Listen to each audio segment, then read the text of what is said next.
If your NIF model or geometry doesn't show up in NifSkope, you might be using the wrong version. And I'm not talking about using Dev 7 or Dev 9. Specifically for Starfield, there's a version of NifSkope developed by Fo76Utils that fixes many issues found in Hexabit's original version of NifSkope. Unfortunately, it seems that Hexabit has been MIA since September 2023, with no updates since then. So, for now, we're unsure if further development will continue. This is where Fo76Utils comes in. As of making this video, their version was last updated 2 weeks ago.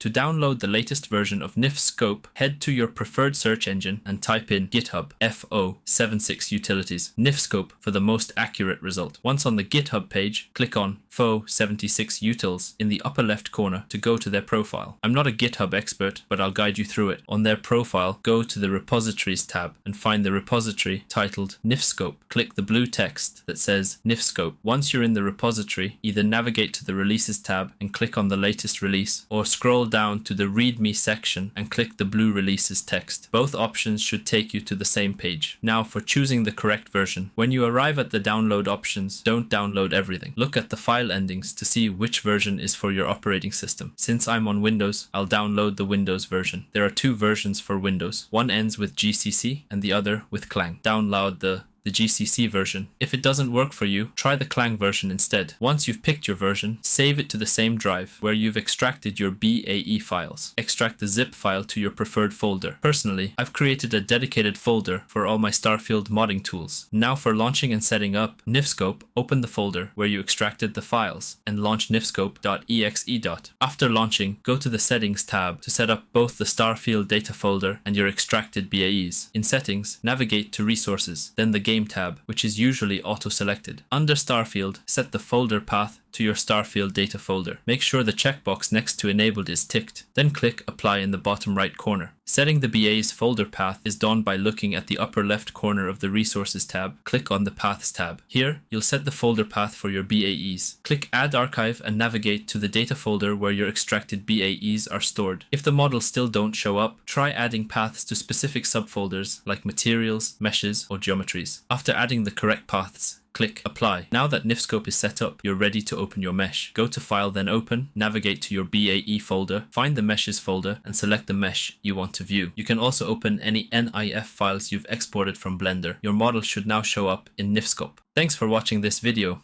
If you found it helpful, don't forget to hit the like button and subscribe for more modding tutorials and tips for Starfield. Your support helps me create even better tutorials, and I really appreciate it. See you in the next one.